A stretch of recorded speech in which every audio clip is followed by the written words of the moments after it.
Welcome to the AI Ireland podcast, your window into the world of AI innovation on the island of Ireland. Join us as we explore how AI is harnessed to tackle both business and societal challenges, revealing the cutting-edge solutions emerging from this vibrant AI community. Don't forget to subscribe for the latest updates and insights in the world of AI. Welcome to the AI Ireland podcast. I'm your host, Mark Kelly. Today, we are honoured to have Paul Johnston, the British Ambassador to Ireland. I had a unique opportunity to attend a dinner at the Ambassador's residence last month, as well as participate in a significant gathering there to talk a little bit about what AI professionals, academics and policymakers from both the UK and Ireland aimed at setting the stage for the UK's AI Safety Summit in November. These types of dialogues are invaluable in ensuring the responsible and ethical development and deployment of AI technology. In today's podcast, we'll delve deeper into those pressing topics. Welcome to the show, Mr. Ambassador. Thanks very much, Mark. Do please call me Paul. Thank you very much, Paul. Paul, a couple of weeks ago, you hosted an important gathering. Can you tell me about some of your key takeaways? It was a pleasure to host the event and to bring together an interesting group of Irish and British experts from various fields on artificial intelligence.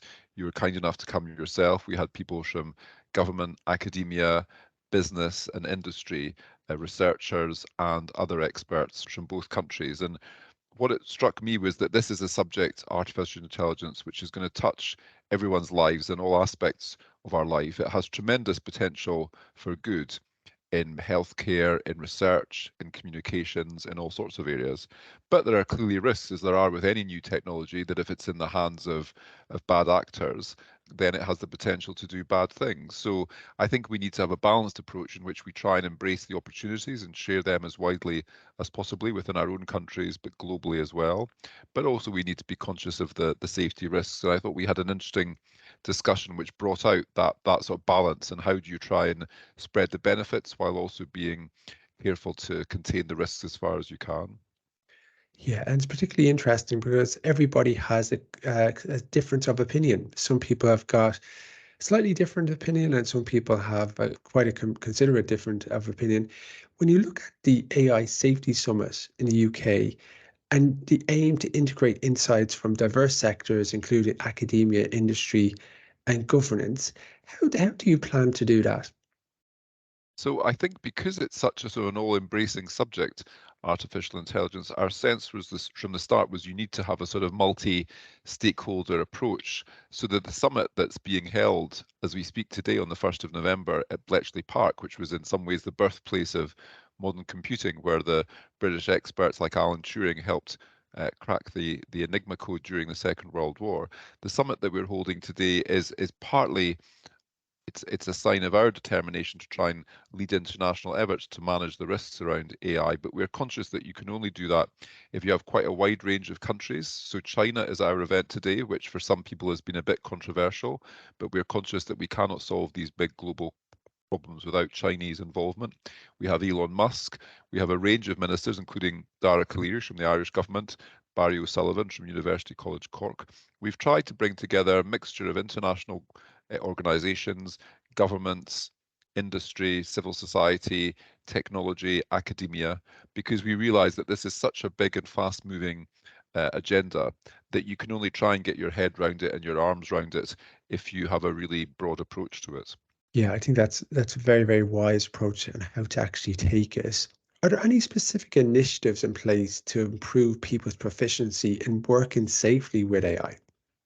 So we're putting quite a lot of money into this ourselves. So we've just announced that we're going to be spending an extra £120 million to boost funding for skills in AI in the UK, including new postgraduate research centres and scholarships.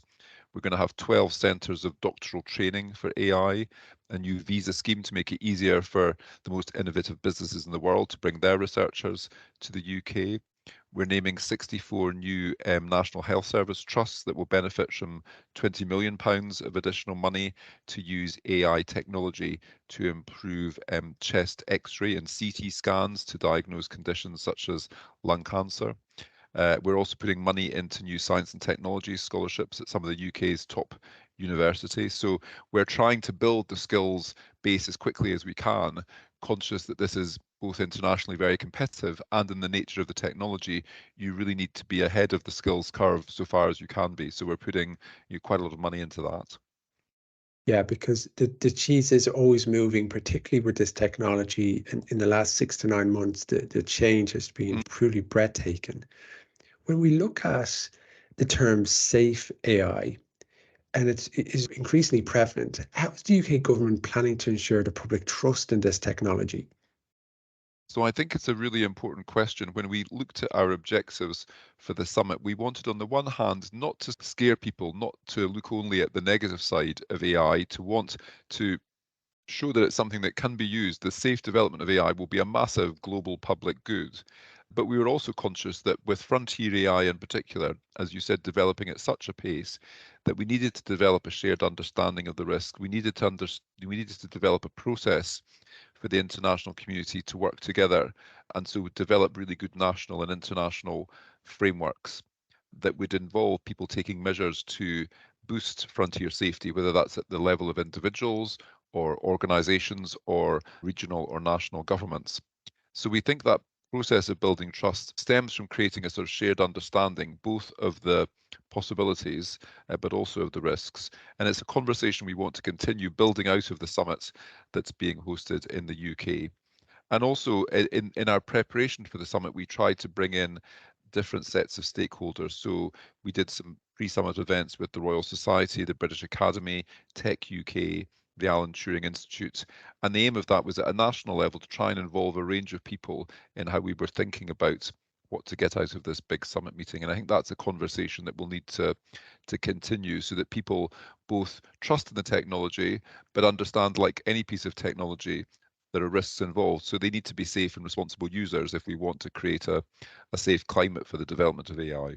Yes, and then having that kind of harmonization is obviously very important. We had on the October the 30th, President Biden signing the executive order. We have the EU Act, hope soon to be ratified, depending on a few different glitches that need to be overcome. And bringing people together, because if we've got that harmonization, people are going to feel more comfortable bringing for their product and services and using it from a global perspective rather than being very specific on the different regions. Exactly, and we think everyone will want to develop according to their own national or international culture and priorities. We in the UK want to both foster a climate which is very sort of entrepreneurial and encourage research and innovation in the UK, but also we're conscious of the risks of AI in the hands of irresponsible actors, which is why we've put the safety emphasis on the summit. But we've been talking a lot to the US, to our European partners, and to others, and I think everyone is progressing very quick speed, given that the technology is evolving fantastically quickly.